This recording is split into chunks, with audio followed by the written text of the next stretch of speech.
This movie is encoded by Dr. Star.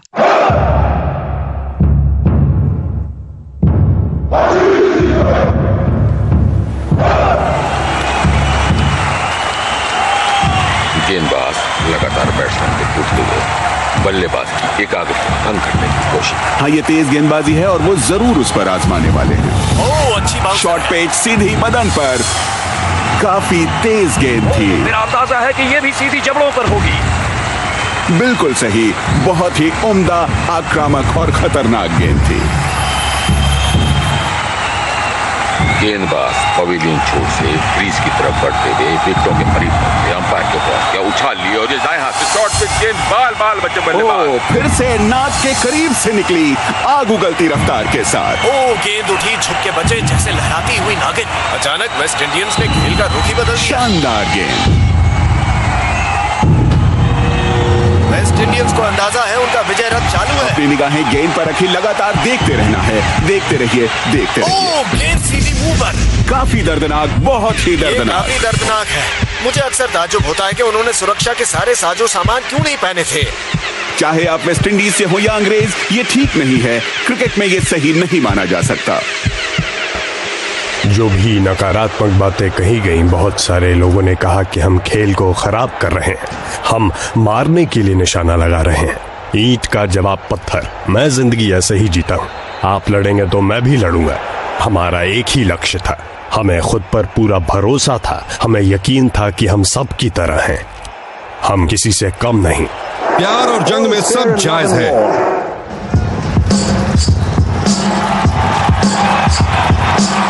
आप समझिए, मेरे लिए ये जरूरी था कि एक भरोसा कायम हो। आम लोग इससे अंजाम नहीं दे सकते थे। ये कुछ खास लोगों की टोली थी जो ऐसा सोचते थे, जिन्हें ये खास एहसास था। ये एक जबरदस्त मिश्रण था।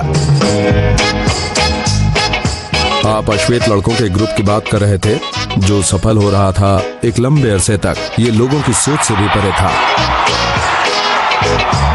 उससे पहले की टीमें अंग्रेजों से दबती थीं। वो सुनती थीं कि अंग्रेज उनके खेल के बारे में क्या कह रहे हैं। हमें दहशतगर्द कहा गया और ये सच है, कोई डींग नहीं। वेस्ट इंडीज एक दिल दहलाने वाली बॉलिंग टीम है। ये एक इलाके की नुमाइंदगी कर रहे थे। ये नुमाइंदगी क्रिकेट खेलने से कहीं ज्यादा अहम थी। ये मामला था अपने मूल्य के एहसास का। हम खेल रहे थे अपने लोगों में गर्व का एहसास लाने के लिए।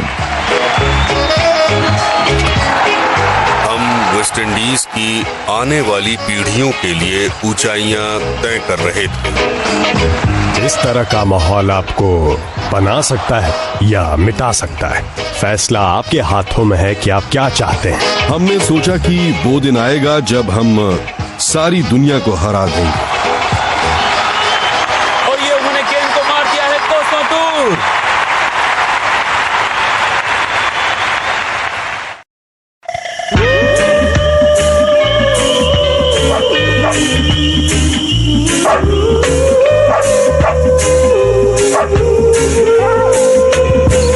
वेस्ट इंडीज को सबसे महान क्रिकेटर मिल गया था। हम कैरेबियन लोगों को कहीं ना कहीं ये समझ में आ गया था कि बैट कैसे पकड़ें और बॉल कैसे पकड़ें। क्रिकेट हमारी रोजमर्रा की जिंदगी का हिस्सा थी। हमने क्रिकेट खेला क्रिकेट की शान के लिए। एक मिनट सुनो, मेरी बात सुनो। उस कुत्ते को चक्कर लगाने दो। छेड़ो मत उसे, मैंने कहा ना उसे मत छेड़ो, खेलने दो उसे। बस थपथपाओ उसे। गुड। तुम उसे नहीं छोड़ोगे ना तो मैं आके तुम्हें मारूंगा। जाओ यहां से। ऐसा ही उत्साह था जमैका के सभी लोगों में क्रिकेट के लिए।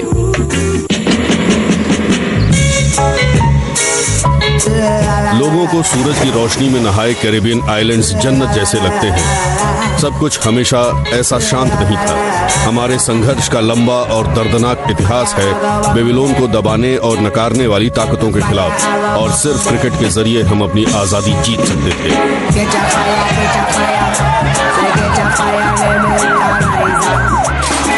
60 का दशक और खास तौर से 70 के दशक में पूरे कैरिबियन में इंकलाब का वक्त था, जिसमें उस दौर के मिजाज की और चाल ढाल की झलक दिखाई दी। काले लोगों को बराबरी का दर्जा नहीं था, होना और नहीं होने के बीच का फर्क था। गोरा मतलब होना और काला मतलब नहीं होना तब भी चलता था।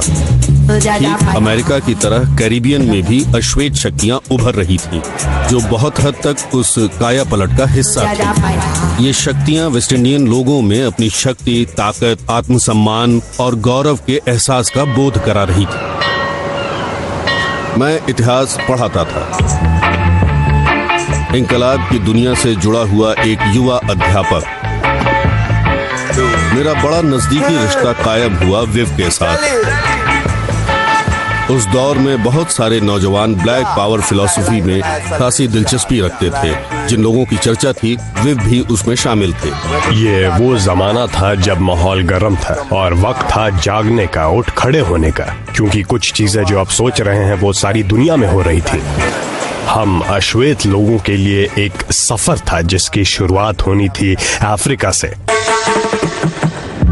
कैरेबियन लोग यहाँ उपनिवेशवाद के जरिए लाए गए थे, जिनसे छीन ली गई थी उनकी जड़ें, इच्छाएं, संस्कृति और बहादुरी, जिन्हें कोड़ों से पीट पीट कर यहाँ पहुँचाया था, सिखा पढ़ा के, ढाल के उन्हें बनाया गया था गुलाम। जरूर तुम पुरखों के बचे खुचे टुकड़े हो, ये सब तुम्हारे खून में है। ये उस वक्त का इतिहास है जिसे भूलना नहीं चाहिए। क्रिकेट खुद भी लोगों को गुलाम बनाने का जरिया था। इसे गुलामों को सही अंग्रेजी रंग ढंग सिखाने और डिसिप्लिन करने के लिए इस्तेमाल किया जाता था, किसी भी काले को। और यहाँ कुछ पुराने गुलाम थे जो उस चीज को बेहतर करने की कोशिश कर रहे थे जो उनके अंग्रेज मालिक लाए थे। हमें एक रास्ते पर चलना था और वो रास्ता था भगवान का दिया हुआ क्रिकेट खेलने का हुनर। हमें दिखाना था कि हम उनके बराबर हैं, साबित करना था कि हम उनकी सोच से ज्यादा काम के हैं। कुछ इस तरह की लड़ाई, कुछ इस तरह की जद्दोजहद थी, और वो जानते थे कि उन्हें उसको सही करना है जो उनके साथ गलत हुआ है। इंग्लिश सोसाइटी को ये पहचानने में कुछ वक्त लग गया कि अफ्रीकन लोग महसूस कर रहे हैं कि गुलामी और उपनिवेशवाद ने उनसे सब कुछ छीन लिया है और नई पीढ़ी उस गौरव को वापस पाना चाहती है जो उनसे छीन लिया गया था। ये वो समय था जब बड़े कैरिबियन इलाके अपनी आजादी का दावा कर रहे थे। 1962 में जमैका, ट्रिनिदाद, गयाना और बारबाडोस 1966। आजादी मंजिल बन गई थी उस नागरिक अधिकारों के संघर्ष की जो पिछले 100 सालों से चल रहा था। हमारा जन्म उपनिवेशवाद के दौर में हुआ, हमारी परवरिश आजाद माहौल में हुई। हमने अंग्रेजों की तरह नहीं, उन वेस्ट इंडियंस की तरह सोचना शुरू किया जो वेस्ट इंडीज में रह रहे थे। हम गुलामी से बाहर निकल चुके हैं ताकि हम साबित कर सकें कि अब हम गुलाम नहीं हैं। हम दिखाना चाहते थे कि हम एक देश के तौर पर उभर चुके थे। मौजूदा तंत्र में हमें सिर्फ कुछ टुकड़े मिले थे। हमें टुकड़े नहीं, या पूरा हक चाहिए था। वास्तव में ये टीम एक ऐलान थी उन बदलावों का जो कि इस आजाद पीढ़ी के आत्मविश्वास में दिखाई देता था। पीछे नहीं मुड़ना था, क्रिकेट को अगुवाई करनी थी और हमें कल में उतनी तेजी से पहुंचना था जितनी तेजी से पहुंच सकते थे। अपने रंग के आदमी को उस स्तर पर देखना हम लोगों को उत्थान की भावना देता था। वो लोग हीरो थे जो संघर्ष के प्रतीक बने। ये कैरिबियन के संघर्ष का एक हिस्सा था। ये मेरे एहसास को उस तरफ ले गया जहां मैं उस दर्द को पहचान पा रहा था जिससे हमारे भाई और बहन गुजर रहे थे। उनकी लड़ाई हमारी भी लड़ाई थी। क्रिकेट के जरिए हम गोरों को ये रंगभेद हटाने का पैगाम दे सकते थे, उन्हें मैदान में बुरी तरह हराकर, क्रिकेट के मैदान को एक बराबरी का मैदान बनाकर।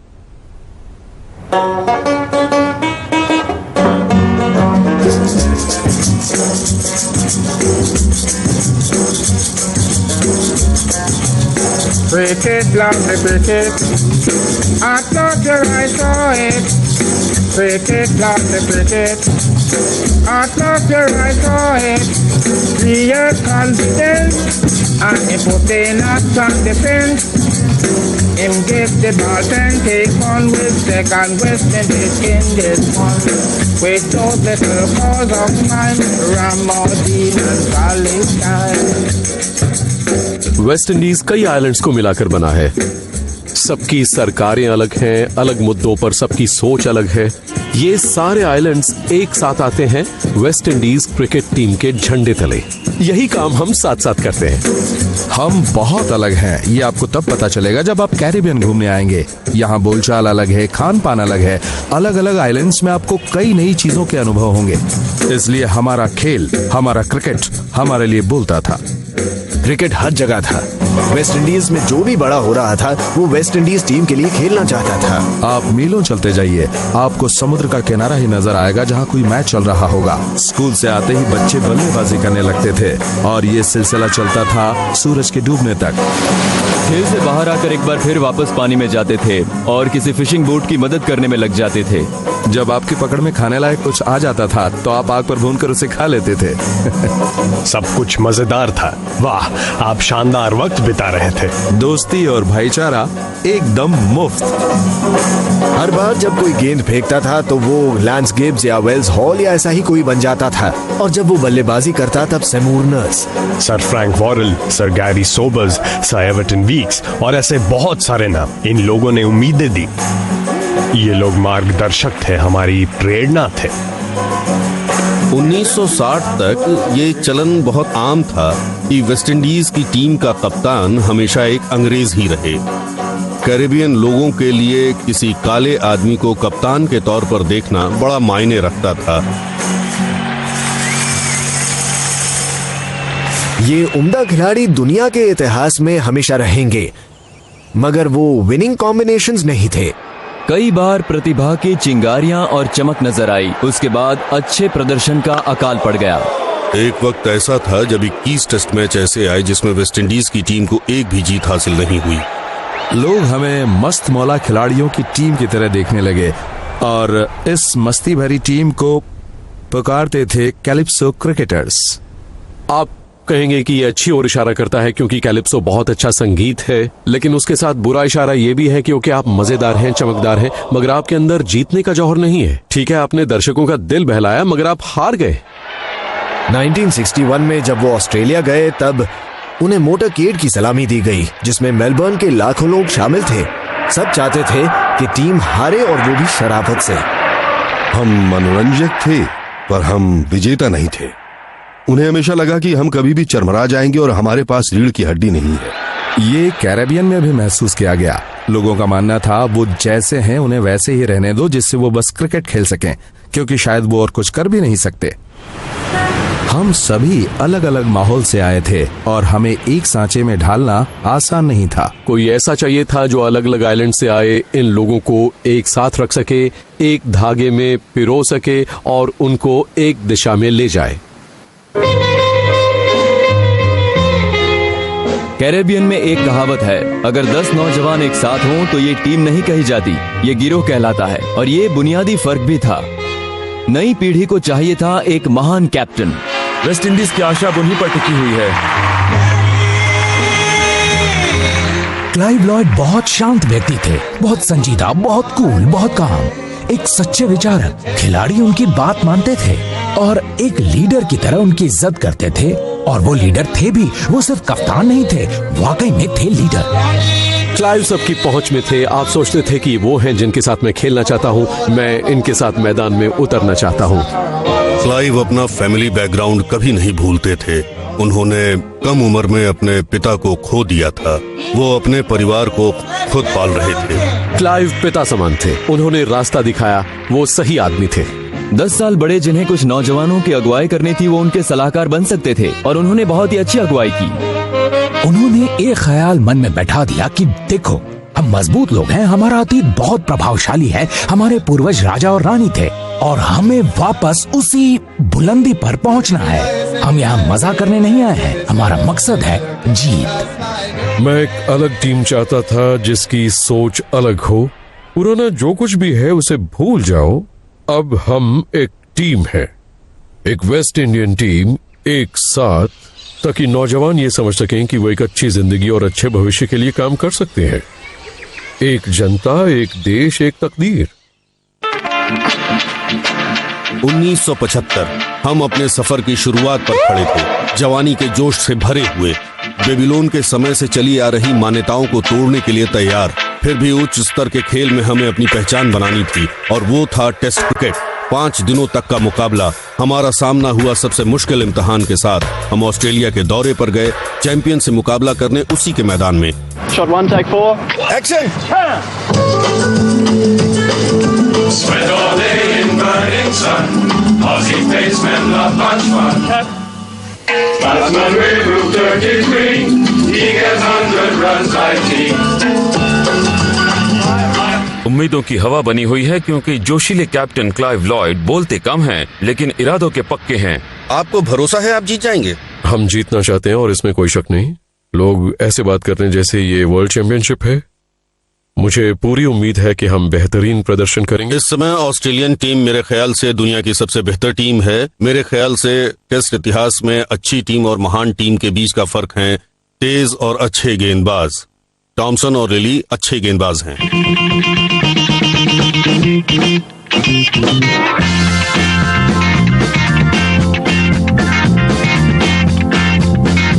जेफ थॉमसन और डेनिस लिली दुनिया के सबसे चर्चित क्रिकेटर्स हैं, अपने विवादों की वजह से। विवाद बाउंसर्स और बम्पर्स के बारे में, जानबूझकर डराने के बारे में, बल्लेबाजों पर निशाना लगाने के मामले में और टेलेंडर्स पर बाउंसर फेंकने की वजह से।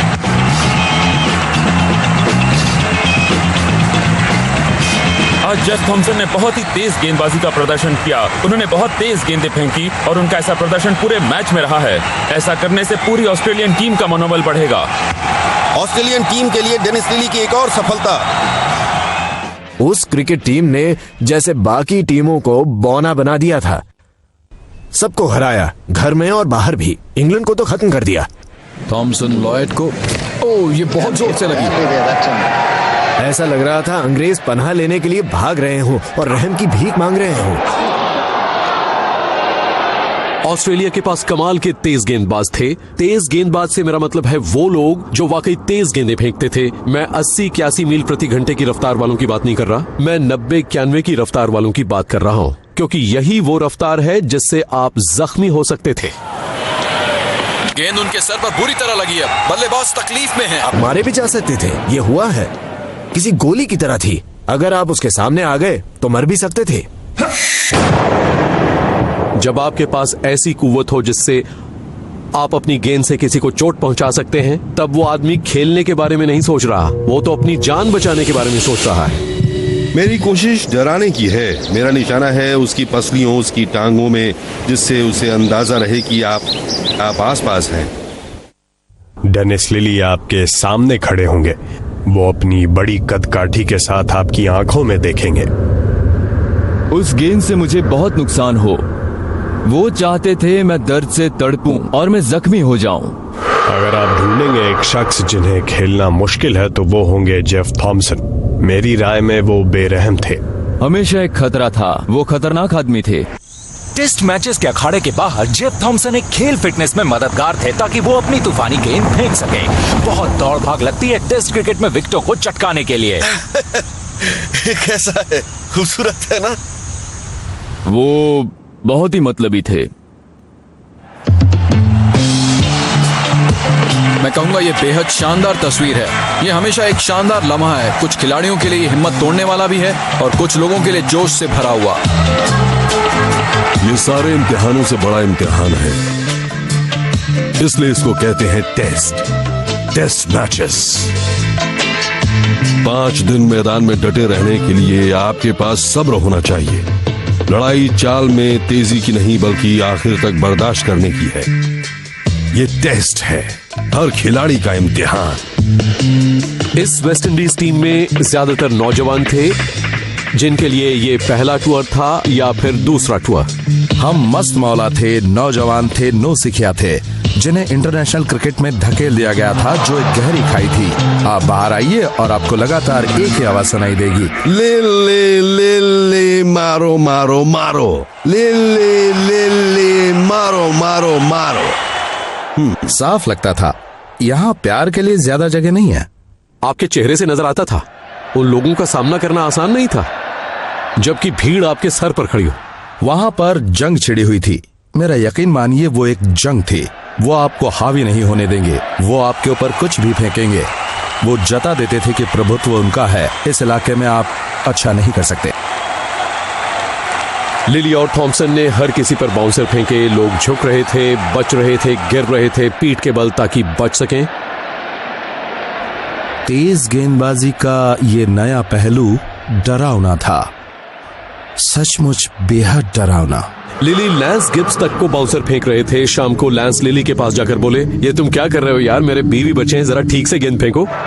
उन्होंने गेंद की लाइन लेंथ काफी अच्छी रखी है। ओह, ये चेहरे पर लगी है, मुझे लगता है काफी गंभीर चोट लगी है। गेंद ऊपर उठी और सीधी उनके जबड़े पर लगी है।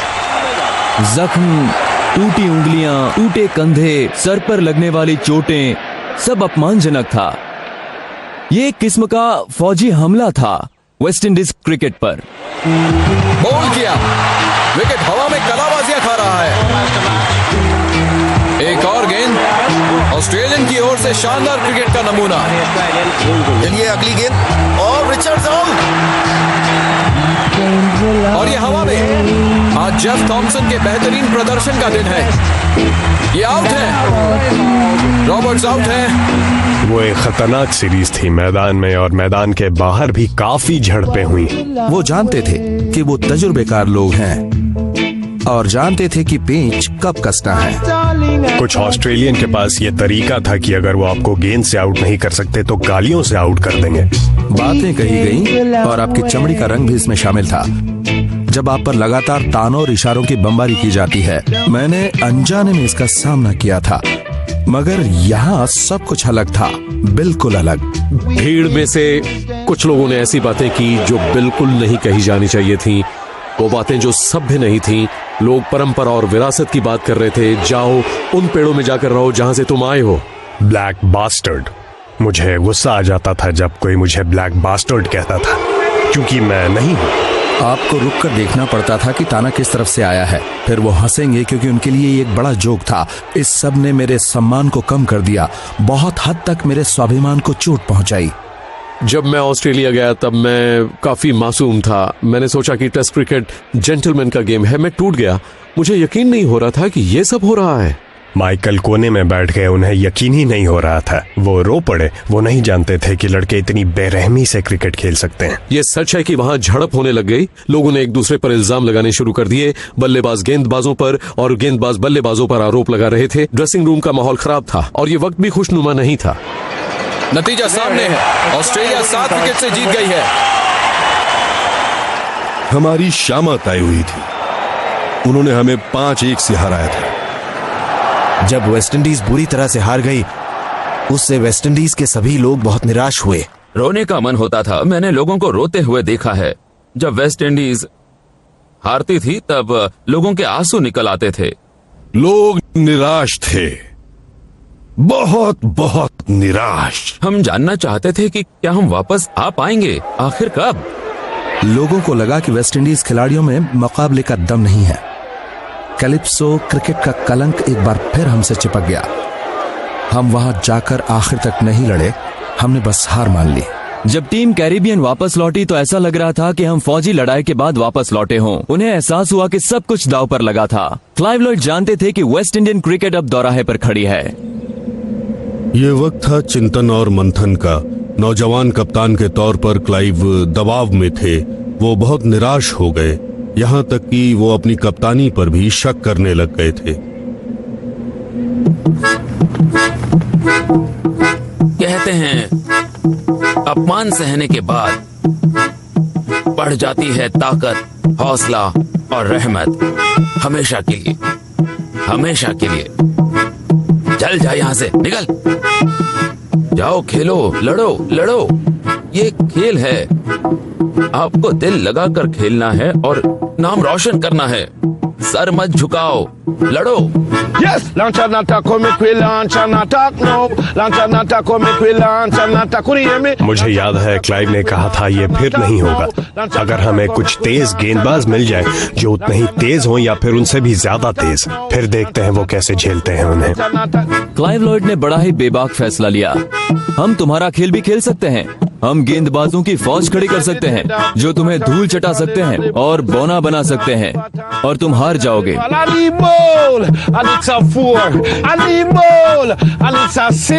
इसलिए उन्हें जरूरत थी बहुत तेज गेंदबाजों की। वो कैरेबियन में निकल पड़े उन खिलाड़ियों की तलाश में जो इस फौज में शामिल हो सकें। उन्होंने माइकल होल्डिंग को चुन लिया था और इस नौजवान के जौहर और चमक को जानते थे।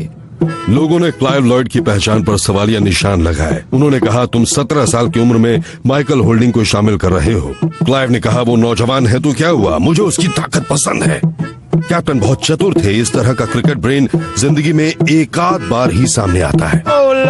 हमारे पास 3 इक्के थे, वेन डैनियल, होल्डिंग और रॉबर्ट्स। तेज गुस्सैल लड़ाके जो आपको आउट कर सकते थे। ये बड़ी हुनरमंदी से किया गया था। ये बहुत ही जबरदस्त निर्माण था।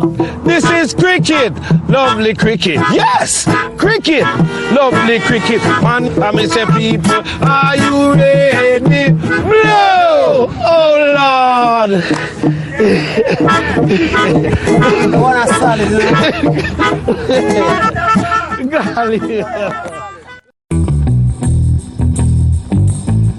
एक काला गेंदबाज हमेशा से दायरों में बंधा हुआ था, कैद था, जो कि तूफान की तेजी से गेंद फेंक सकता था और वो गेंद लोहे के टुकड़े की तरह आपके करीब आती थी।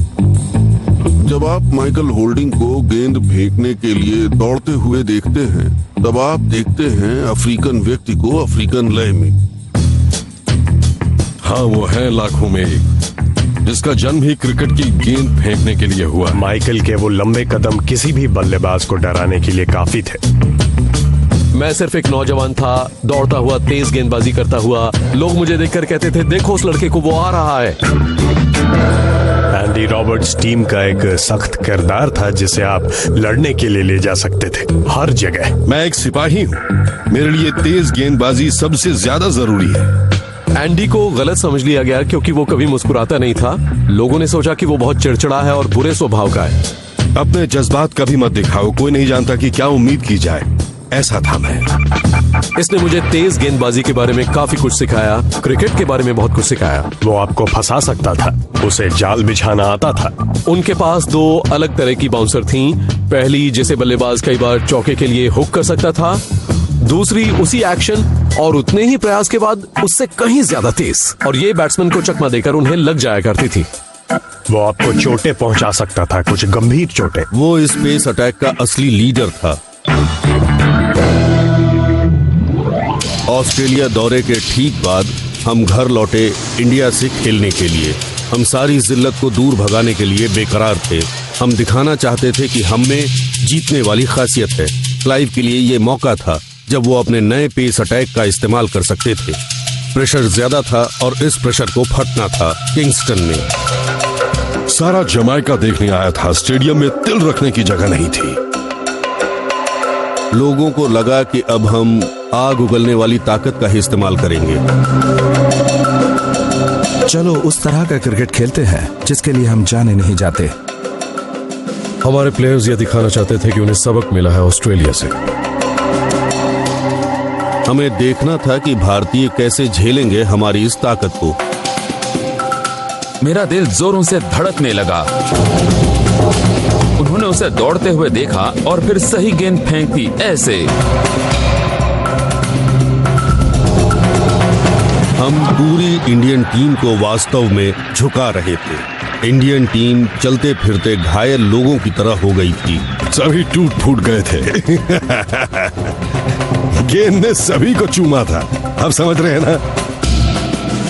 भारतीयों को लग रहा था कि हम जरूरत से ज्यादा तेज गेंद फेंक रहे हैं और विरोध में उन्होंने बाकी के मैच खेलने से मना कर दिया।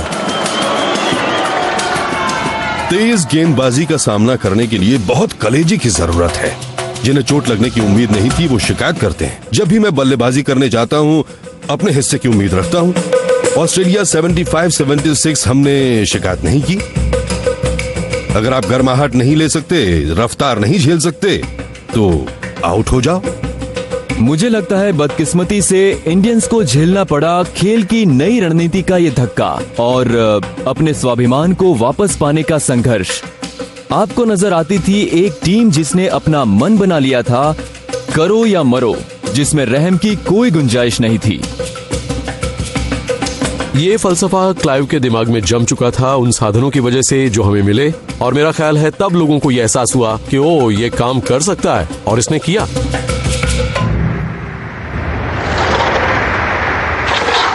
इंडिया को हराना पहला इशारा था कि हमारे दिल में जीत की आग थी। ये बेशक एक कामयाबी थी, मगर मंजिल अभी दूर थी। इसके जल्द ही बाद हमें अपने सबसे पुराने दुश्मन का सामना करना था, दुश्मनी की आग में धधकते हुए सबसे बड़े मैच में। यह था साल 1976 और हमने इंग्लैंड के लिए उड़ान भरी। क्या हम अपने पुराने शासकों को उस खेल में मात दे सकते थे जो उन्होंने इजाद किया? ये तमन्ना इंग्लैंड के खिलाफ खास तौर से थी। क्रिकेट के जरिए हम अपनी बगावत को दर्ज कराना चाहते थे ब्रिटिश उपनिवेशवादी ताकतों के खिलाफ। हम अपने पुराने मालिकों के खिलाफ खेल रहे थे, इसलिए हमें अपने खेल को इस हद तक उठाना था कि हम उन्हें हरा सके। हम अंग्रेजों को यह दिखाना चाहते थे कि ये खेल आपने हमें सिखाया, मगर अब हम आपसे बेहतर हैं। अंग्रेज, जैसा कि आप जानते हैं, टेस्ट क्रिकेट का बेहद अदब करते थे। इंग्लैंड को एक युद्ध पुत खोना ज्यादा मंजूर था बजाय टेस्ट मैच के। हमें मामले की गंभीरता का एहसास था।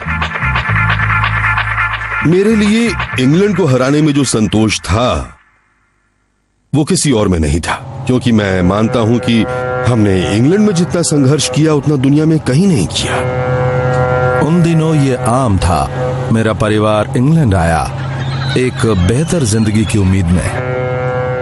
एक दयनीय दृश्य। इन लोगों ने आने से पहले ही एक राष्ट्रीय विवाद को खड़ा कर दिया है। उस जमीन पर उन्हें क्या मिलेगा जिसे वो एल्डोराडो समझते हैं। 14 साल की उम्र में कैरिबियन छोड़ना बहुत मुश्किल था। इंग्लैंड आना मतलब एक नए माहौल में पहुंच जाना, जहां आपकी नई चीजों से रोज मुठभेड़ होती है। हाँ बेशक, यहाँ सच में बहुत ज्यादा परदेसी हैं।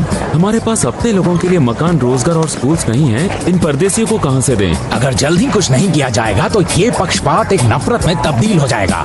वहाँ एक मकान था जो वो किराए पर देने के लिए तैयार थे, लेकिन सीढ़ियों पर लिखा था किराए पर देना है, सिवाय आयरिश और ब्लैक के। 70 के दशक की शुरुआत में मुझे समझ नहीं थी कि नस्लवाद क्या है। मुझे कोई भी तजुर्बा नहीं था। लोग मुझे कहते थे नीच। मैंने पूछा इसका मतलब क्या है। जब लोग गुस्सा हो जाते थे तब आपको सुनने को मिलता था अबे काले ये, अबे काले वो। कभी कभी मुझे लगता था कि मैं कैरेबियन में ही अच्छा था बजाय यहाँ होने के। मेरा ये आक्रोश मेरे खेल में नजर आया। मैंने ये महसूस किया और पूरा दम लगाकर वो काम किया जो मैं कर सकता था, हमला। शायद ये अंदर भरे रोष को बाहर निकालने का तरीका था। किसी दूसरे इंसान पर गुस्सा निकालना सही बात नहीं थी, जबकि कई बार मेरा मन ऐसा करना चाहता था। इसलिए सारा गुस्सा गेंद पर निकला। हर छोटी ताकत जो आप सोच सकते हैं उस वार में लग रही है। मेरा बल्ला मेरा हथियार था और मैं उससे उस समय सभी लोगों को चुप कराना चाहता था। इंग्लैंड में रह रहे वेस्ट इंडियन लोगों को हम ढांढस बंधाना चाहते थे। लोग जो आपसे आस लगाए बैठे थे, जो आपका समर्थन करते थे। वेस्ट इंडीज हार जाता तो उन्हें काम पर जाना मुश्किल हो जाता। सबको मालूम था कि उनके साथी उन्हें गालियां देंगे और वो ये बर्दाश्त नहीं कर पाएंगे। वो सिर्फ एक बात की शेखी बघार सकते थे और वो थी सफलता वेस्ट इंडीज की। ये कदम खेल से भी बड़ा था। कुछ और भी बातों का ध्यान रखना था क्रिकेट बॉल के अलावा। लोग वेस्ट इंडीज की हवा बना रहे थे। मुझे नहीं लगता ये लोग उतने अच्छे हैं जितना लोग सोचते हैं। अगर वो गिरेंगे तो रेंगेंगे और मैं क्लॉजी और बाकी लोगों की मदद से उन्हें रेंगने पर मजबूर कर दूंगा। रेंगेंगे, रेंगने पर रेंगेंगे, मजबूर कर देंगे। ये कहना कोई समझदारी नहीं थी। बात गलत समय पर कही गई थी, खास तौर पर साउथ अफ्रीका में हो रही रंगभेद की नीति की वजह से। एक आदमी जिसे एहसास था कि रंगभेद अब भी जोरों पर है, उसने ये कहा कि वो इन काले लोगों को रेंगने पर मजबूर कर देगा। जल्द ही वहां जीतने की भूख थी। क्लाइव लॉर्ड ने कहा, हमें ज्यादा कुछ नहीं कहना है। हमारे दोस्त ने हमारे लिए टीवी पर सब कुछ कह दिया है। हमें पता था कि हमें क्या करना है। हमने इसे गंभीरता से लिया, बहुत बहुत गंभीरता से। मैंने अपने लड़कों को इतना ध्यानपूर्वक खेलते हुए कभी नहीं देखा। वो अकेला बयान पूरी सीरीज का लहजा तय करने के लिए काफी था। गेंदबाजों ने वास्तव में आग लगा दी। उसने जो कहा उसका दर्द दूसरों को भुगतना पड़ा। ओह, ये बहुत ही तेज गेंद थी, बिल्कुल क्लोजिक स्टाइल में।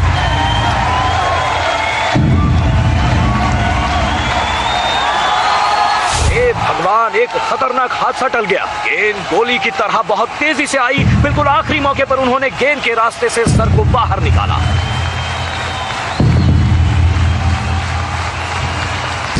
ओह, ये तो काफी दर्दनाक है। ये उसी निशान के करीब है जहां पहले उन्हें गेंद लगी थी। ये उन्हें डंक की तरह लगी होगी।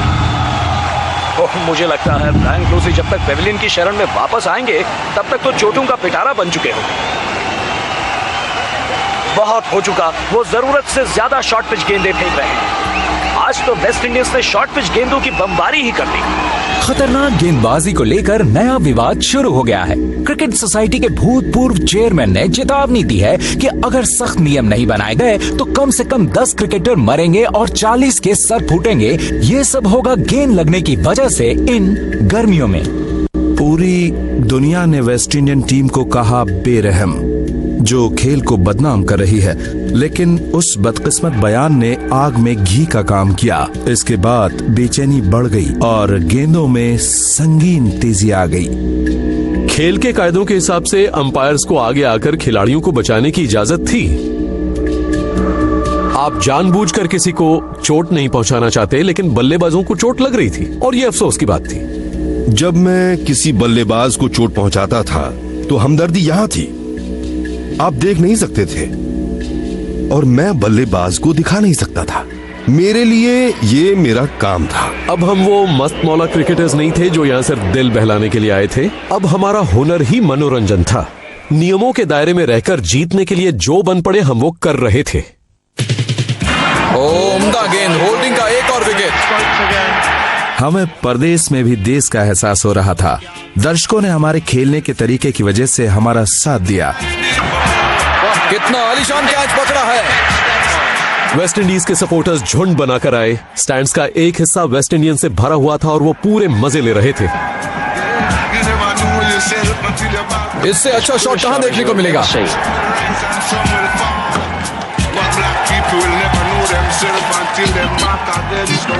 लोग कह रहे थे कि इंग्लैंड में काफी अरसे बाद इतनी ज्यादा गर्मी पड़ी थी। मुझे लगता है तपिश अंग्रेजों को महसूस हुई थी, वेस्ट इंडीज को नहीं। एंडी रॉबर्ट्स की बहुत ही अच्छी गेंदबाजी। दर्शकों को इससे अच्छा मनोरंजन मिल ही नहीं सकता। टोनी ने जो कहा था उसके लिए भीड़ ने उनकी काफी फिरकी ली। वो दोहराते रहे और उन्हें याद दिलाते रहे। मुझे लगता है कि उन्हें पैगाम मिल गया था। जब भी वो बल्लेबाजी करने आए उन्हें मजा चखाया गया। खिलाड़ी थके होते थे तब भी उनमें ताकत आ जाती थी और ये टोनी को स्लिप में कैच आउट करवाने जैसा नहीं था। उसकी तो बस किल्लियां उखाड़नी थी। बैंग, वो लम्हे बहुत ही खास थे। निराश और नशे से बाहर निकले हुए टोनी ग्रेग। आप माफ कर सकते हैं मगर कभी भूल नहीं सकते।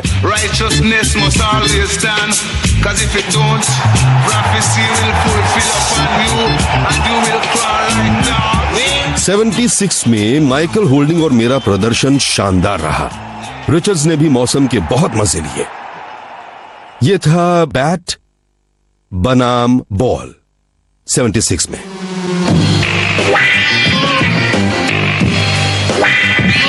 विव जिस टेस्ट में भी खेले लगा कि उन्हें आउट नहीं किया जा सकता। जबरदस्त शॉट, माहिर बल्लेबाज हैं। मास्टर ब्लास्टर आ चुके हैं। उनकी खतरनाक गेंदबाजी की बहुत बातें की जा रही थीं, लेकिन विव को एक ओवर में 6 बाउंसर से भी कोई फर्क नहीं पड़ता था। उन्हें डर नहीं लगता था। वो आते थे और अपने दम पर खड़े होते थे। आप तो समझे बात को। बल्लेबाज, तुम्हारे हाथ में बल्ला है, बचाओ खुद को। कुछ लोगों ने कहा मैं अकड़ू हूँ। ये निशानी थी इस बात की कि मैं यहाँ बेखौफ था। च्युइंगम चबाते हुए मैं हर बार खुद को हौसला देता था। कमाल का शॉट। इस खिलाड़ी के सामने कैसी भी गेंदबाजी बेकार है। उन्होंने सबसे तेज गेंदबाजों के सामने बल्लेबाजी की और सबके चिथड़े उड़ा दिए। मैं उन्हें भी चोट पहुंचा सकता था। बेहतर है कि वो रास्ते में ना आए। विवियन रिचर्ड्स गेंदबाज से डरे, इसकी जगह गेंदबाज विवियन रिचर्ड्स से डरते थे। अगर आप मुकाबला नहीं कर रहे तो आप ऊँघ रहे हैं। अगर आपने मेरे चेहरे पर वार किया तो आप विवियन रिचर्ड्स का बेहतरीन देखेंगे। Vivi is the name, cricket is the game. Brother, I don't know how he could play cricket so, but his batting, bowling, feeling, catching is breathtaking. Sometimes I just wonder if he's an ex-sobers in the making. That man Richards could really bat. Is something to see him and the attack, plundering bowlers again and again. It's remarkable how he does dictate the game. No bowler holds a terror for Vivian Richards, not Thompson or Lilly, not Bedi nor Chandrasekhar.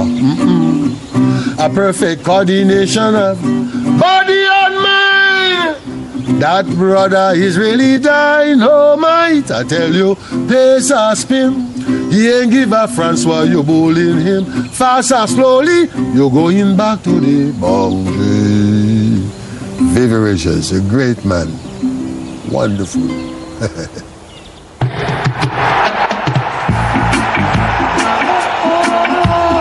Australia में हार और हमारे उपनिवेश मालिकों के खिलाफ जीत। सिर्फ एक साल में हमने लंबा सफर तय किया। क्लाइव लॉयड की अगुवाई में ये नौजवान टीम अब समझदार होती जा रही थी। ये दूसरों के लिए ही नहीं, हमारे लिए भी अचंभे की बात थी। बड़ा सवाल ये था कि क्या हम अपनी कामयाबी का सफर जारी रख पाएंगे।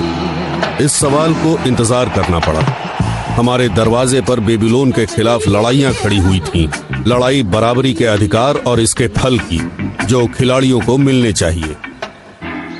उस वक्त हमें जो कामयाबी मिली थी उसके एवज में टीम को और भी फायदे मिलने चाहिए थे। उस टीम की ताकत को सौदेबाजी के लिए इस्तेमाल किया जाना चाहिए था। खिलाड़ियों को बराबर पेमेंट मिले, इस बात को लेकर कुछ मुद्दे थे। उन खिलाड़ियों के बराबर जो इंग्लैंड और ऑस्ट्रेलिया की ओर से वेस्टइंडीज के खिलाफ खेल रहे थे।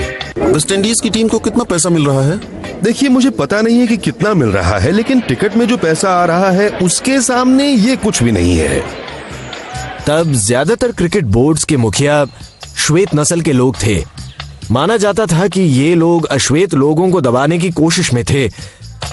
मुझे नहीं लगता कि नस्ल का इससे कुछ लेना देना है। ताकत सुन कर देती है, ये किसी नशे की तरह है। खिलाड़ी के तौर पर हम परेशान थे कि वेस्टइंडीज बोर्ड ने हमें कम पैसों में बेच दिया। खेल के बाद जिंदगी भी बसर करनी होती है। क्रिकेट खेलकर जो मिल रहा था उससे जिंदगी नहीं चल सकती थी। हमारा इस हद तक शोषण हुआ कि लोग हम पर हंस रहे थे। हम वो लोग नहीं थे जो धोखा देते हैं, चोरी करते हैं। और अचानक महकमे को चुनौती देने का एक मौका सामने आया। इसका नाम था वर्ल्ड सीरीज क्रिकेट। इस मंजर में नजर आई एक नई इनकलाबी शुरुआत, जिसका आयोजन पहले से चल रही अथॉरिटीज ने नहीं बल्कि एक इंडिपेंडेंट ऑस्ट्रेलियन कारोबारी कैरी पेकर ने किया है। नतीजतन ऑफिशियल्स को दौरा पड़ गया। मैं नहीं समझ पा रहा हूं कि हमारी क्रिकेट उनकी इस कारोबारी लूटमार का किस तरह स्वागत करेगी। ये जो टीम है ये सबसे सस्ती स्पोर्ट टीम है। उन्हें उनके हुनर और मांग के हिसाब से पैसा मिलना चाहिए। यहाँ एक कैरी पैकर नाम का इंसान आया जिसने कहा, हम आपको आपकी योग्यता की कीमत चुकाना चाहते हैं। कैरी ने फैसला किया कि वो वेस्टइंडीज के, ऑस्ट्रेलिया के और बाकी बची दुनिया के बेहतरीन क्रिकेटर्स को अपने खेल में लाएगा। ऑस्ट्रेलिया में त्रिकोणीय श्रृंखला। इनाम था $30,000। जितनी हमें आदत थी ये उससे बहुत ज्यादा था। मैं वीआईपी की तरह महसूस कर रहा था और मैंने कहा ठीक है, इतने पैसे के लिए मैं क्रिकेट खेलने के बारे में सोच सकता हूं, बताओ कहां साइन करने हैं। इससे हमारे फैंस को बहुत धक्का लगा। वेस्ट इंडीज क्रिकेट बोर्ड ने हमें बागी खिलाड़ी करार दिया। हम पर बैन लग गया वेस्ट इंडीज की ओर से खेलने पर, यानी वापसी पर क्रिकेट नहीं खेल सकते थे। लगा जैसे देश निकाला मिल गया। हम अकेले खड़े थे। एक समय ऐसा लगा जैसे वेस्ट इंडीज टीम के लिए कभी नहीं खेल पाएंगे और हमें ये अच्छा नहीं लग रहा था। हमें क्या हो गया, हम क्या बन गए। सारी पब्लिसिटी, हंगामे और मोल भाव के बाद पेकर की श्रृंखला की शुरुआत फुस थी। जेब में पैसा है मगर मुझे प्यार नहीं मिला। इक्का दुक्का लोग नजर आ रहे थे, स्टेडियम खाली पड़े थे। आज पूरा स्टेडियम खाली पड़ा हुआ है, बहुत ही कम लोग नजर आ रहे हैं। कैरी समझ गए कि वर्ल्ड सीरीज की कामयाबी बहुत हद तक वेस्ट इंडीज की कामयाबी पर निर्भर है। हमने एक मैच खेला जिसमें हम सस्ते में आउट हो गए। वो आए हमारे चेंजिंग रूम में और हमें कड़ी फटकार लगाई। जेंटलमैन, आप लोग मेरा वक्त बर्बाद कर रहे हैं। मैं आप लोगों को अभी के अभी निकाल सकता हूँ। क्वांटस 001 हर दोपहर यहाँ से निकलती है। अगर आपने अपना खेल नहीं सुधारा तो मुझे कुछ लोगों को घर वापस भेजना पड़ेगा। कैरी पैकर की मांग थी प्रोफेशनलिज्म। वो एक प्रोफेशनल नजरिया चाहते थे, सिर्फ क्रिकेट में नहीं बल्कि जिंदगी में भी। हमने उन्हें निराश किया था और उस दिन से सब कुछ बदल गया। हमें पता चल गया था कि हमारे पास कल नहीं है, सिर्फ आज है। और अब हम पीछे नहीं हटना चाहते थे। हम एकजुट हो गए। बस यही साथ तो हमारे पास था एक दूसरे के लिए। वो परिवार का एहसास, सबके लिए एक और एक के लिए सब। दिल में बस दया। कैरी पैकर ने डेनिस वेड को वेस्ट इंडीज टीम का फिजियोथेरेपिस्ट नियुक्त किया।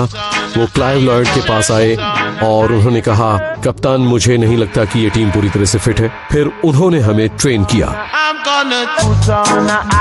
डेनिस एक फिट और मजबूत आदमी थे। वो होटल से सीधे मैदान तक दौड़ते हुए आते थे जबकि हम बस लेते थे। उन्होंने बहुत मेहनत करवाई, पागलपन की हद तक।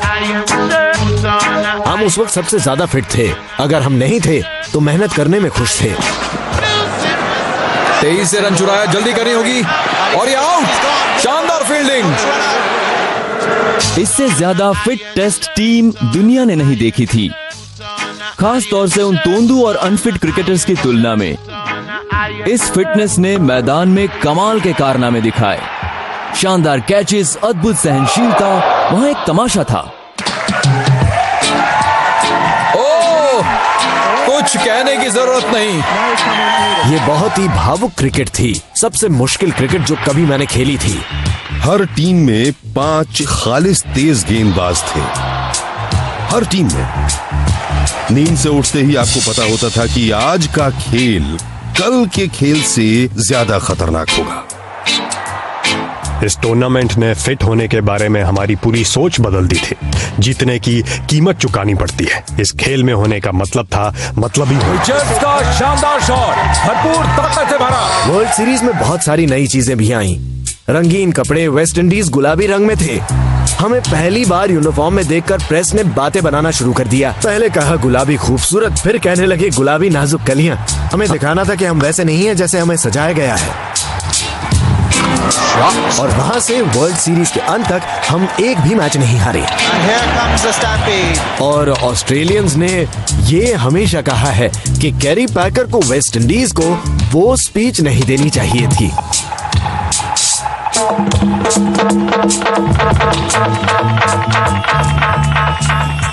आप अच्छा खेल रहे थे, उतना अच्छा जितना आपको लगता था कि किस्मत थी। जितनी मिल सकती थी उतनी जीत मिल रही थी, मगर फिर भी एक कमी खल रही थी। वेस्ट इंडियन दर्शक खुशी से झूमते हुए एकदम पागल। वेस्ट इंडियंस के समर्थकों में एक बात मैंने देखी कि वो वफादार थे। वेस्ट इंडीज की जीत देखना उन्हें पसंद था, अच्छा क्रिकेट देखना उन्हें पसंद था, लेकिन उन्हें नापसंद था प्रशासकों का झूठ। समर्थक जानना चाहते थे कि अभी तक हम पर प्रतिबंध क्यों लगा था। वो अपने बेस्ट प्लेयर्स को वापस चाहते थे। बोर्ड के साथ हमारी लड़ाइयां वैसी ही थीं जैसे हमारे लोग राजनीतिज्ञों के साथ लड़ रहे थे।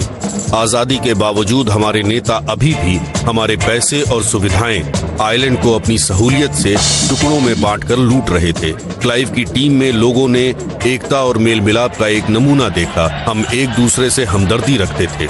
हम लोगों के हीरो थे क्योंकि हम अपने हुक्मरानों के खिलाफ थे। लोगों को समझ आ रहा था कि साथ आने में ही मजबूती है। इस वजह से हवा कुछ कुछ बदल गई थी। जो राजनेता नहीं कर पाए वो हमने कर दिखाया। जब हम खेलते थे और मैदान में उतरते थे तो सारे मतभेद किनारे रख देते थे जो हमारे द्वीपों के बीच में थे। हमने लोगों को एकजुट कर दिया, एक आवाज में अपनी बात कहना सिखा दिया। वेस्ट इंडीज के मैचेस को बायकॉट करने के मामले में लोग एक मत थे। उस वक्त क्लाइव को लगा और ये बात भी महसूस हुई कि वेस्ट इंडीज की टीम ही नहीं, पूरा कैरिबियन ही उन्हें अपना लीडर मानता था। वक्त सही था और वेस्ट इंडियन क्रिकेट बोर्ड के हाथ बंधे हुए थे। उन्हें हमें वापस लाना पड़ा। हम एक साथ वापस आए और जुड़ गए। क्लाइव हमारी टीम के निर्विवाद नेता की तरह वापस लौटे।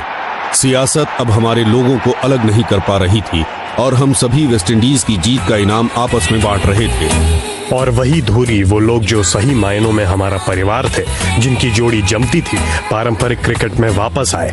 मुझे ऐसा महसूस हुआ जैसे कि हमने कुछ हासिल कर लिया। अब हम पहले से बेहतर टीम थे, फिट टीम थे और इसने हमें पेशेवर खिलाड़ियों में बदल दिया। तब मुझे लगा कि अब हम कोई मैच नहीं हार सकते।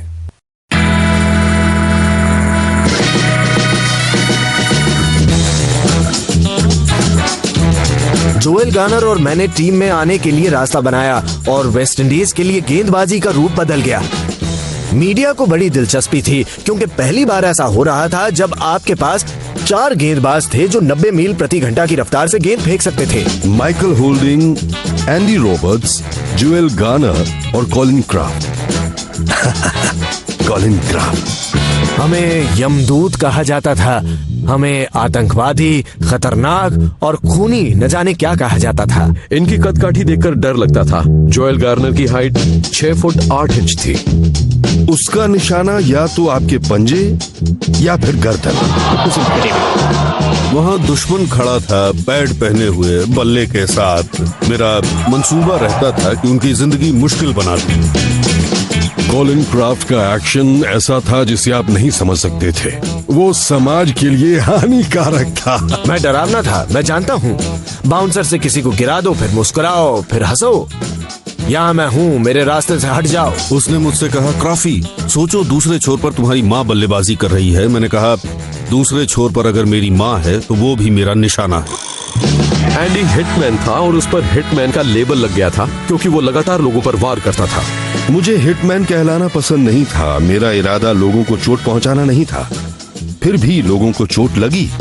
कॉलिन काउड्री, सादिक मोहम्मद, माजिद खान, जिनके चेहरे की हड्डी टूटी थी, वो सभी बहुत डर गए थे। उन सभी का अपना अलग अंदाज था। माइकल को विस्परिंग डेथ कहा जाता था। अंपायर्स मेरे कदमों की आवाज नहीं सुन पाते थे। उन्हें पीछे मुड़कर बार बार देखना पड़ता था और मैं समझता हूँ मौत शब्द मेरी गेंदों की रफ्तार की वजह से आया क्योंकि वो मौत का कारण बन सकती थी। 1979 तक टीम मजबूत हो चुकी थी, बहुत मजबूत। हम अपने खेल के शिखर पर थे। हम सभी शानदार सदाबहार थे। ये पेशेवर खेल का सबसे ऊंचा दर्जा था। वेस्ट इंडियन आए और संस्कृति के साथ बोले, ये समझिए क्रिकेट दर्शनीय भी हो सकता है, क्रिकेट कला है। हम बन रहे थे राजनीतिक ताकत। वो लोग कह रहे थे ये वेस्ट इंडियन उत्पाद है। वो दुनिया को दिखाना चाहते थे कि सो कॉल्ड तीसरी दुनिया से आए ये लोग शानदार भी हो सकते हैं। हवाएं रुख बदल रही थी। हमें बेहतर होना है, इतना बेहतर जितना पहले कभी नहीं थे। हम अपनी जीत के रास्ते पर थे, अच्छाई की बुराई के ऊपर। Clive lied. You know you're the man. Colin Croft, 1 to the head, 6 to the chest. Cricket am a sport, some people know that. The ball me a bowl and people know that. Goof off. Clive Light him dust lick a 6 score. Gone up on them seat. After Michael only bowl the ball them like Saddam. Watch it. That's why Clive Light and me the cannon. Color. Man a real Jamaican. You know we better than the rest. Crab up.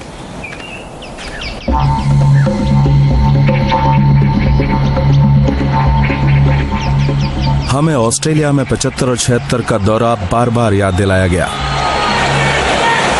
जब भी उनमें से किसी पुराने test match की झलकियां दिखाते थे, उस हार की यादें ताजा हो जाती थीं। हमें वो बार बार याद दिलाया जाता था। उन लोगों के लिए बेहद जरूरी था जो 1975 की हार के भागीदार थे। ये सही वक्त था हार का बदला चुकाने का। उस वक्त ऑस्ट्रेलिया ऑफिशियली दुनिया में नंबर 1 पर थे। तब भी वेस्ट इंडीज ने ऑस्ट्रेलिया में कभी कोई टेस्ट सीरीज नहीं जीती थी, इसलिए ये था एक नया मैदान मारना। हमें ऑस्ट्रेलिया को हराना था हर कीमत पर। कैसे ये मायने नहीं रखता था, सही या गलत, हमें उन्हें हराना था हर तरीके से, मनोवैज्ञानिक और शारीरिक तौर पर। आप जो भी नाम दे, हम तैयार थे।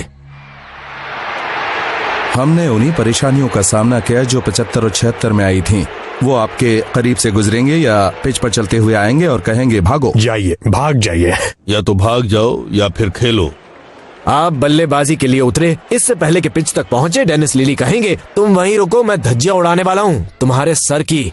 लेनी पास्को ने एक वक्त कहा था कि मैं तुम्हें अस्पताल पहुंचा कर ही रहूंगा।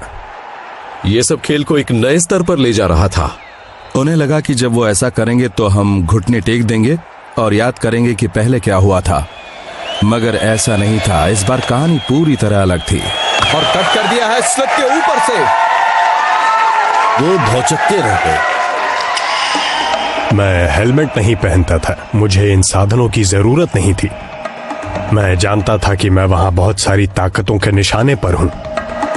मैंने पैगाम दिया कि मैं हारने से ज्यादा मरना पसंद करूंगा। मुझे यहां से हटाने का एक ही तरीका है और वो तरीका है नॉकआउट।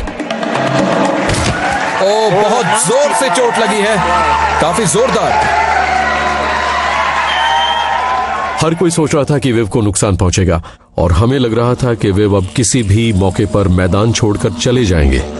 विरोधी को पता लग जाए कि आप घायल हैं, ये खतरा आप नहीं उठा सकते। वो खड़े होंगे और आपकी आंखों में आंखें डालकर देखेंगे। मैं भी घूर कर देखूंगा और ये घूरने का सिलसिला थोड़ी देर चलेगा, जब तक वो मुड़कर अंपायर के पास से अपने बॉलिंग मार्क पर वापस जाएंगे। वो फिर मुड़ के देखेंगे कि आप उन्हें देख रहे हैं या नहीं, और अगर आप अब भी देख रहे हैं तब उनकी समझ में आएगा कि आपके इरादे भी खतरनाक हैं। ये अगली गेंद बाउंसर रहेगी और कमाल का जवाब, बहुत ही बढ़िया शॉट। और अगली गेंद को उन्होंने मैदान के बाहर पहुंचा दिया। देखो तुमने क्या कर डाला, तुमने शेर की पूंछ पर पांव रख दिया। वो बहुत लंबे समय तक मारो मारो चिल्लाते रहे और जब ऑस्ट्रेलिया ने ये किया तो हमारे खिलाड़ियों को भी मतलबी बनने की सीख मिली। ओह, ये छाती पर लगी है, बहुत ही जोर से लगी है। इस चोट से काफी दर्द हुआ होगा और जो गाना कह रहे हैं कि तुम इसे सहला सकते हो। हमने चारों लड़कों को उन पर खुला छोड़ दिया और इस बार वहीं लगी है वापस, जो काफी था। ऑस्ट्रेलियंस के लिए एक दर्द भरा दिन। वही ऑस्ट्रेलिया जो इतनी आक्रामक थी अचानक रो रही थी। क्या आप किसी ऑस्ट्रेलियन से ऐसी उम्मीद कर सकते हैं? मैं तो नहीं कर सकता। उनकी हर मजबूत कोशिश का हमने करारा जवाब दिया। हमारे पास रफ्तार थी और जब वो रफ्तार की गर्मी नहीं झेल पाते थे तो वो स्लिप में कैच देते थे और चल देते थे, क्योंकि रफ्तार में बहुत ज्यादा गर्मी थी। हम शांति संधि की बात कर रहे थे। ये संधि सिर्फ एक मैच तक चली और फिर सब कुछ पहले जैसा हो गया। मगर उस वक्त हालात कुछ ऐसे ही बन गए थे। हमने दबाव बनाए रखा, उन्हें धूल चटाई और मैदान से खदेड़ दिया।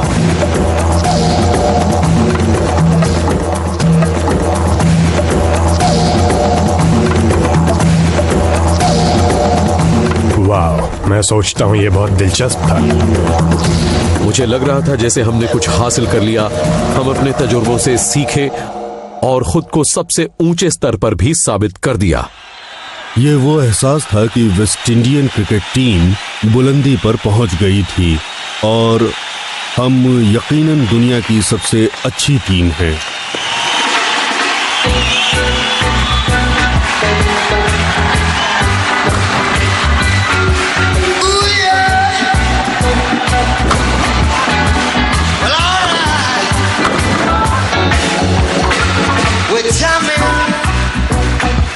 ये पहली बार था जब वेस्ट इंडीज ने कुछ ऐसा किया था जो अब तक दुनिया ने नहीं देखा था। मैप पर हम बिंदुओं की तरह दिखाई देते हैं, पर हम दुनिया पर राज कर रहे थे। उस एहसास को बयान करना बहुत मुश्किल है। वो खुशी लफ्जों में बयान नहीं हो सकती। ये हमारे लिए धूम मचाने का वक्त था। सब कुछ कमाल हो रहा था। हम पाकिस्तान गए, पाकिस्तान को पाकिस्तान में हराने वाली हम इकलौती टीम थे। हम इंडिया गए और उन्हें भी हराया। एक बार फिर हमारी टीम ने कर दिखाया। वेस्ट इंडीज की गेंदबाजी हवा में झूमती एक कविता थी। तब से हमने ऐसा नहीं देखा। हम सब कुछ जीतना चाहते थे, हर मैच जीतना चाहते थे। हमने उन्हें दाव में फंसाया, दबा के रखा और चित्त कर दिया। कैसे कर पाएंगे आप ऐसा? ऐसी टीम को आप नहीं हरा सकते हैं। फिर वेस्ट इंडीज टीम लगातार इस तरह जीतने लगी कि काम की जगहों में, कपड़े पहनने के तरीकों में, स्टूडियोज और रिकॉर्डिंग में लोगों में गर्व नजर आने लगा। अफ्रीकन संस्कृति को आपराधिक माना गया, दफना दिया गया पूरे 300 सालों तक। आजाद होने का पहला मौका मिलते ही इसने खुद को व्यक्त किया और अपनी जगह वापस लौट आया। और देखते ही देखते कैरिबियन में इस संस्कृति की जैसे बहार आ गई। बॉब मार्ली, विलर्स और जिमी क्लिफ जैसे लोग इस आक्रामक बदलाव की ताकत बनकर सामने आए और उन्होंने इसे वेस्ट इंडीज क्रिकेट की सफलता के साथ जोड़ दिया। अविश्वसनीय। वो हमें हीरो मानते थे, मगर मेरे लिए वो लोग थे hero. Bob Marley dressing room में आकर कहते हैं कि आपको जीतना ही है।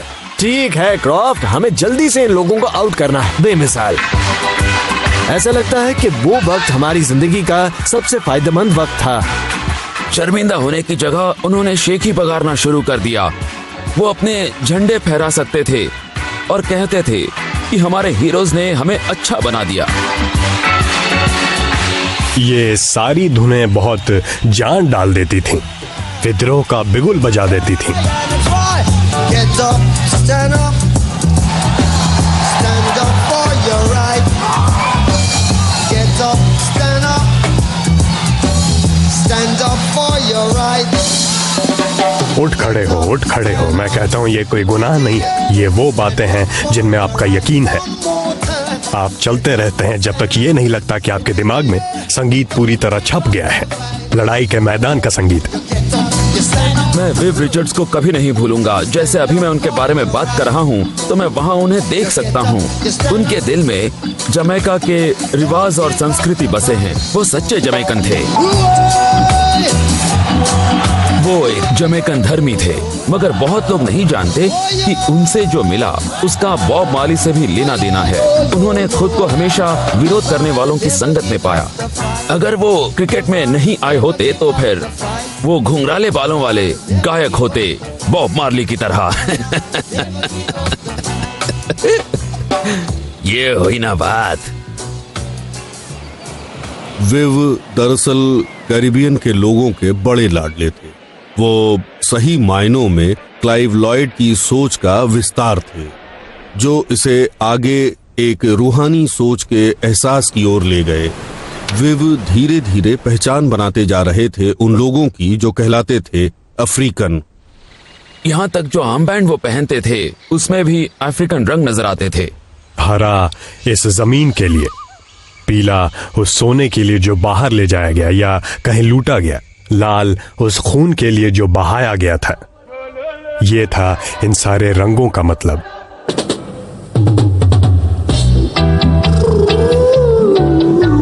Take time out. Play this one for brothers and sisters in South Africa. African people, unite, man. Clang, clang, clang, clang, clang. Ah, clang, clang, clang, clang, clang. Come on, brother. Them a come, not the dreadlocks we nah run. Never, never. Them a come, that dreadlocks will around. Oh no. लोगों के दिल में Africa की आजादी की लड़ाई के लिए हमदर्दी थी, चाहे वो मोजाम्बिक हो, जिम्बाब्वे हो या फिर साउथ अफ्रीका हो। लड़ाई रंगभेद के खिलाफ थी, उपनिवेशवाद के खिलाफ, बहुत हद तक कैरिबियन में हो रहे संघर्ष का हिस्सा भी थी। अफ्रीका में मुश्किलें झेल रहे लोगों के साथ आप खुद को बड़ी गंभीरता से जुड़ा हुआ पाते थे। ये अमानवीय अन्याय कई सालों से चला आ रहा था। ये वाकई बहुत डरावना था। काले लोगों को निर्ममता से गोली मारी जा रही थी, खास तौर पर अश्वेतों पर अल्सेशियन कुत्ते छोड़े जा रहे थे ताकि वो लोग काबू में रहें। ये सब देखकर कैरिबियन वासियों की आंखें आंसुओं से भर जाती थीं।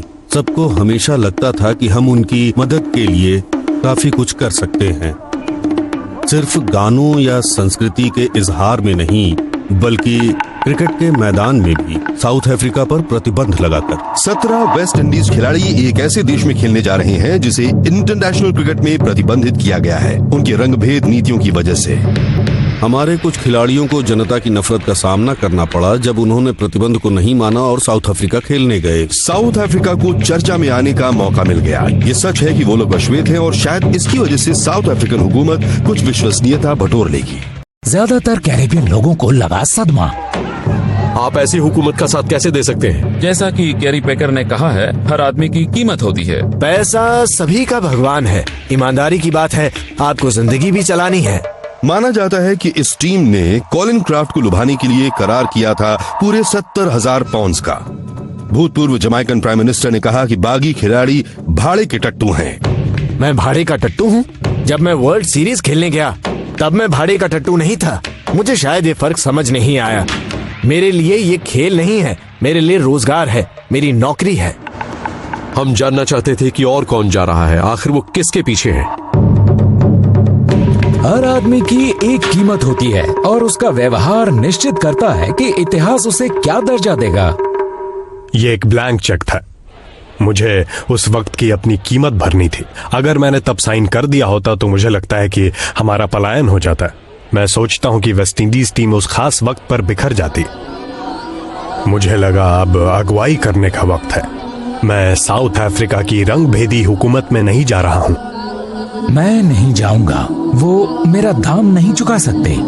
विव रिचर्ड्स की कुर्बानी में बहादुरी थी। मुझे मोहम्मद अली और विव रिचर्ड्स में एक संजीदा रिश्ता नजर आता है। एक ने अन्याय के खिलाफ लड़ते हुए मेडल ठुकरा दिया और दूसरे ने अन्यायी समाज से मिल रहा लाखों डॉलर का चेक लौटा दिया। कुछ और चीजें पेश की गई थीं। आपका सम्मान श्वेत व्यक्तियों जैसा होगा। कोई अश्वेत आदमी किस तरह से सम्मानीय श्वेत बन सकता है? मेरी चमड़ी के रंग में क्या बुराई है, क्या गलत है मेरी नस्ल में? किसी को मुझे ये बताने की क्यों जरूरत है कि मैं भी सामान्य बन सकता हूं उससे हटके जो मैं हूं। ये लोग बिक गए। इन्होंने स्वीकार कर ली वो पदवी जो कालों को बनाती थी सामान्य अंग्रेज। पैसा मिलने पर वो पाँव में बेड़ियां भी खुशी खुशी पहन लेते। मुझे बहुत आघात पहुंचा। वो बागी क्रिकेटर हमारे पुरखों की नाराजगी जमीन पर बुला रहे थे और वो अफ्रीकन आत्माओं के श्राप को जमीन पर बुला रहे थे क्योंकि उन्होंने अफ्रीकन बागियों और अफ्रीका की आजादी के साथ दगाबाजी की थी। साउथ अफ्रीका में मेरे साथ एक वाकया हुआ। मुझे ट्रेन के डिब्बे से उतरने के लिए कहा गया क्योंकि ये सिर्फ श्वेत लोगों के लिए था। ये बिल्कुल भी ठीक नहीं था। बहुत सारे लोग कहेंगे मैंने कैरिबियन लोगों को शर्मिंदा किया। अब मुझे सब कुछ मंजूर है। वेस्ट इंडीज क्रिकेट अथॉरिटीज ने अपने उन खिलाड़ियों पर बैन लगा दिया जिन्होंने अंतर्राष्ट्रीय बहिष्कार को नहीं माना और साउथ अफ्रीका खेलने गए। वो तबाह हो गए। उनके करियर की चमक फीकी पड़ गई। उनकी इज्जत पूरी तरह, क्या कहूं, मिट्टी में मिल गई थी। कैरिबियन लोगों ने उनका हुक्का पानी बंद कर दिया, अपने नक्शे से पूरी तरह मिटा दिया।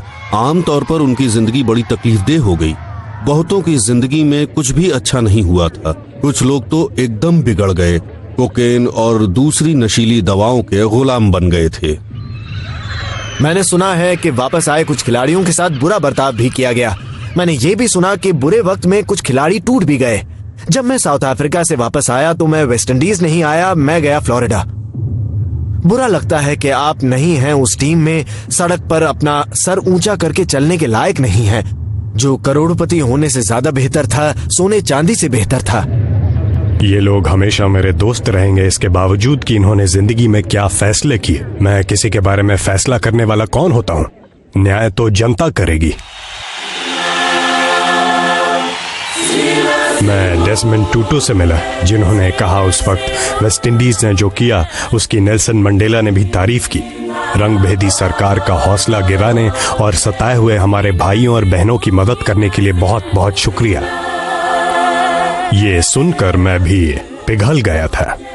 वो जानते थे कि हम कौन हैं और उन्हें ठीक से पता था कि हमने क्या रोल निभाया है। हम इस तारीफ से खुश थे।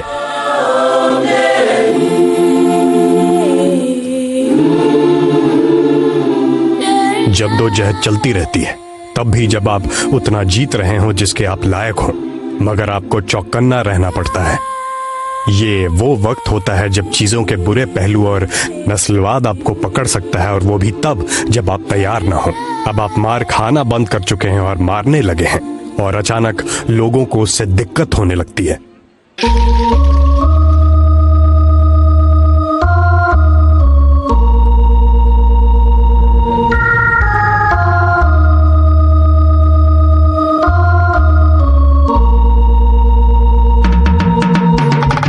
चाहे तहजीब हो, राजनीति हो या क्रिकेट हो, जब भी काले लोगों को कामयाबी मिलती थी तो लोग उन्हें नीचा दिखाने में जुट जाते थे।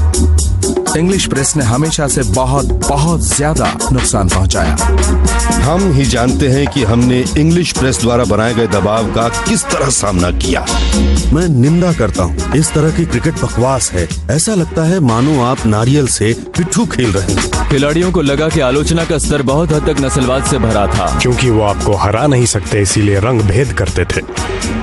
मुझे नहीं लगता उन्होंने कभी सोचा भी होगा कि कामयाबी का ये सफर इतना लंबा चलेगा। उन्होंने सोचा होगा 1-2 साल में ये लोग वहीं पहुंच जाएंगे जहां से आए हैं। वो चाहते थे पुरानी वेस्ट इंडीज जो बार बार हारे और दिल बहलाए। जब ये बदल गया तो कुछ लोगों को बिल्कुल अच्छा नहीं लगा। वेस्ट इंडीज के खिलाफ ये सुरक्षा कवच चाहिए। खेल का नाम होना चाहिए अपनी जान बचाओ।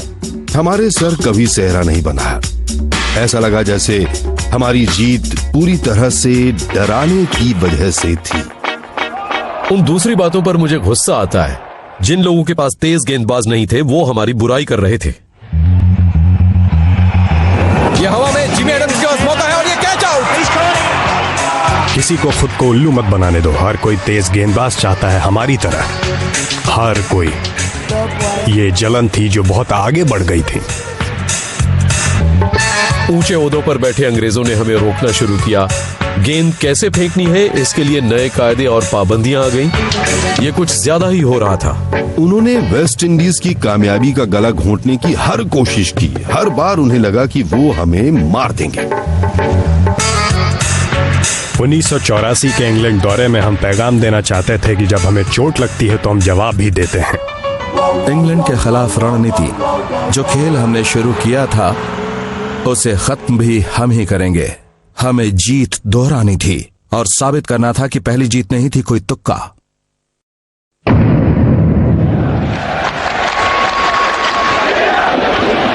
गर्मियों का ऐसा मौसम, इंग्लैंड और वेस्ट इंडीज के बीच ये मैच अब कुछ ही देर में शुरू होगा। इंग्लैंड के लिए बड़ी महत्वपूर्ण स्थिति। इंग्लैंड के पास बहुत अच्छे खिलाड़ी थे, उस दौर में दुनिया के बेहतरीन खिलाड़ी। फिर वही आग उगलती इशारेबाजी। वो मुकाबला कर सकते थे, दबाव बहुत ज्यादा था। अंग्रेज सोच रहे थे कि हमें हराने का ये सबसे अच्छा मौका है। हालत ये थी कि पहला वार कौन करेगा। और ये बहुत ही बढ़िया शॉट। वाह क्या जबरदस्त शॉट है। फिर वही आग उगलती इशारेबाजी। लॉर्ड्स में उस टेस्ट मैच में वो बुलंदी पर थे। वेस्ट इंडीज अब घिरी है परेशानी में। मुझे याद है मैं सोच रहा था क्या हम ये मैच जीत पाएंगे। आग का सामना, मेरे ऊपर दबाव था। क्या आज मेरा दिन है? सारी बातें उन तकलीफ देह सालों के साथ चली गई थीं। अब आपको खेल कर दिखाना था।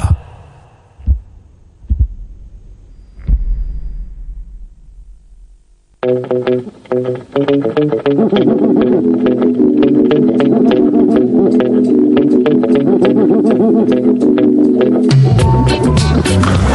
ही जबरदस्त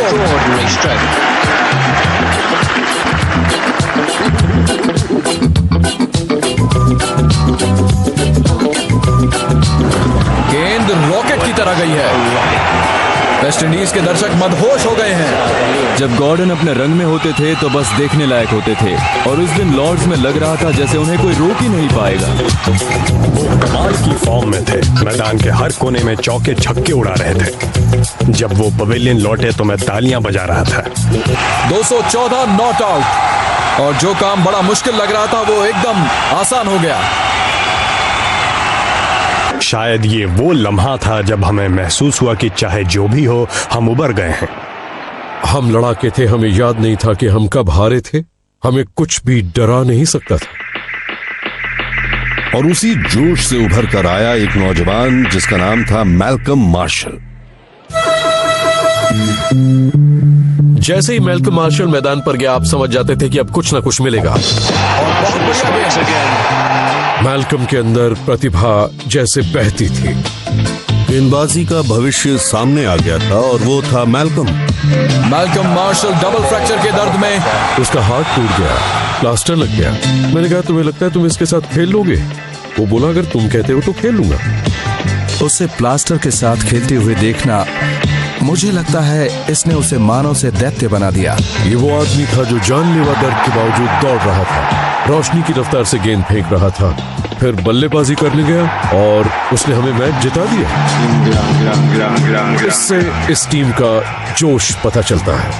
जो पैगाम हमने भेजा था उसमें बहुत ताकत थी। इसका यकीन करने के लिए उन्हें चश्मे की जरूरत है। गेंदबाज सिर्फ विकेट लेने की कोशिश नहीं कर रहा था, वो विरोधी की विकेट लेने की कोशिश कर रहा था। रेडियो पर सुन रहा आदमी भी जोश में भरा हुआ था। अब इसका विकेट लेना ही पड़ेगा, और मैंने ये होते हुए देखा है, सच में। इस बाउंसर था, ये एक बहुत अच्छी बाउंसर थी। आउट है, आउट है, आउट है। How was that? उसने गेंद इतनी तेजी से फेंकी कि स्टंप कलाबाजियां खा रहा था। ऐसा लगा खेल खत्म, शोर शराबा शुरू। ये मजेदार नहीं था, मैं बता सकता हूँ। अंग्रेज बल्लेबाजों के लिए आसान नहीं था। सब लोग मिलकर एक हो गए थे। लोगों ने इस तरह की कुव्वत अपने अंदर पैदा कर ली थी। आपने जो देखा बहुत निर्दयी था, और खेल खत्म करने के लिए यही चाहिए। चौथे टेस्ट के बाद हम 4-0 से आगे थे। हमने असली क्रिकेट कभी नहीं खेली थी, कम से कम उन टीम्स ने तो नहीं जिनमें मैं खेला था। हम उन्हें शर्मिंदा कर रहे थे, एक भी टेस्ट ना हार कर। हमने उन्हें रेंगने पर मजबूर कर दिया था। लोगों को लग रहा था कि हमारा इरादा है 5-0। लहर शुरू होती है, वो पागल हो गया।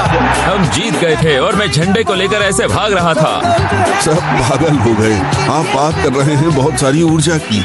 मैं हमारे आइलैंड्स में हो रहे शोर की कल्पना कर सकता हूँ। मैं वो जुनून महसूस कर सकता हूँ जो लोगों ने महसूस किया।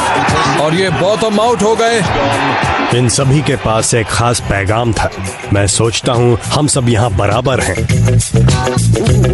बेबीलोन किसी जगह का नाम नहीं है, ये एक परंपरा है जो बहुत गलत है।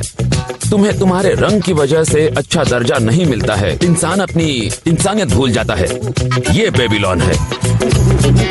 अंग्रेजों को ये पहचानने में परेशानी हो रही थी कि वेस्ट इंडीज क्रिकेट को कहां से कहां ले गई, लेकिन वो इसे पसंद करने लगे थे। ये खेल को हमेशा के लिए बदलने वाला था। ये खेल में मान्यताएं लाने वाला था। इसे कहते हैं दो संस्कृतियों का मधुर मिलन। अपने लिए जिए तो बेकार जिए, दूसरों के लिए जिए आप हमेशा जियोगे। बात समझ में आई? हमने जो कुछ भी किया, जो कुछ भी हासिल किया, वो हमारा हिस्सा थे। हम उन लोगों में बहुत ताकत ला पाए, लोग जो जद्दोजहद में थे।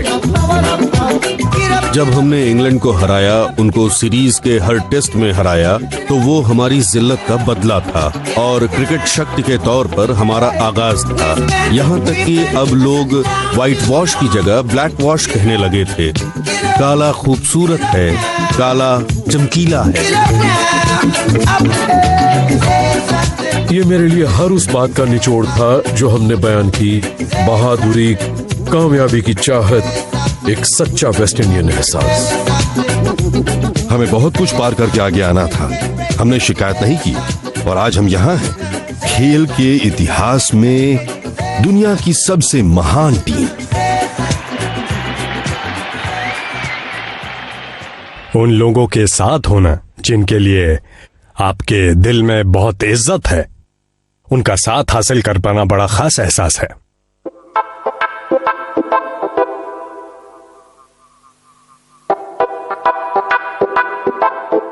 सौ बातों की एक बात। ये ऐसा था जैसे गुलाम अपने मालिकों को मार रहे हैं। ये किसी की जिंदगी के बड़े अनोखे लम्हे होते हैं, खास तौर पे जब कोई इतनी जद्दोजहद से गुजरा हो। यह इतिहास है जो आप कभी नहीं भूलेंगे। जो भी था यही था।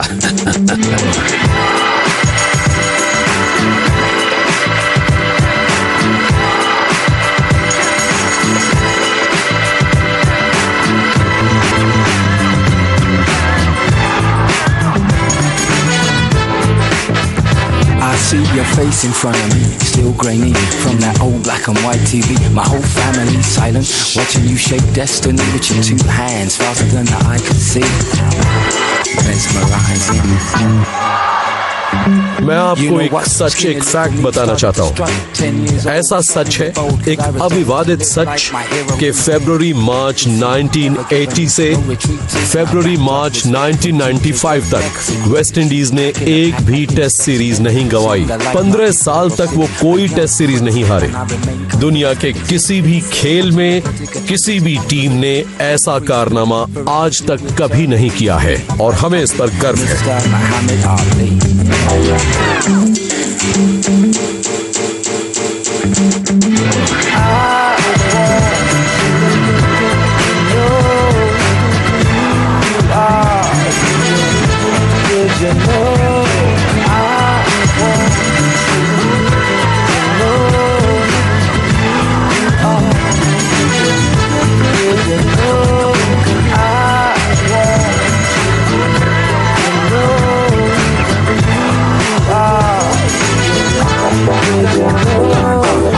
Your achievements defy belief, from the belly of the beast rising like yeast.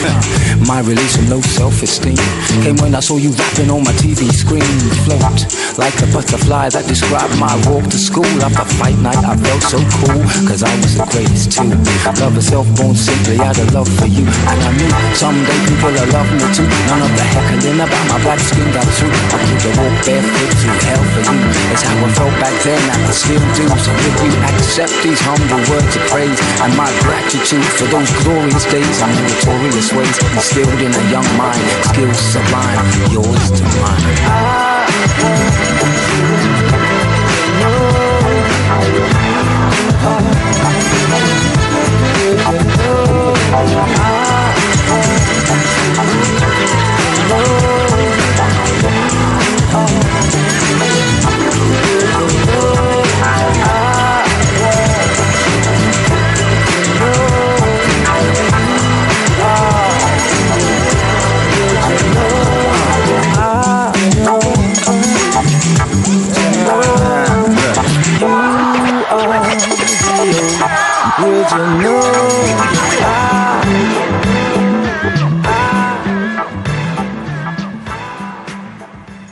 This movie is encoded by Dr. Star.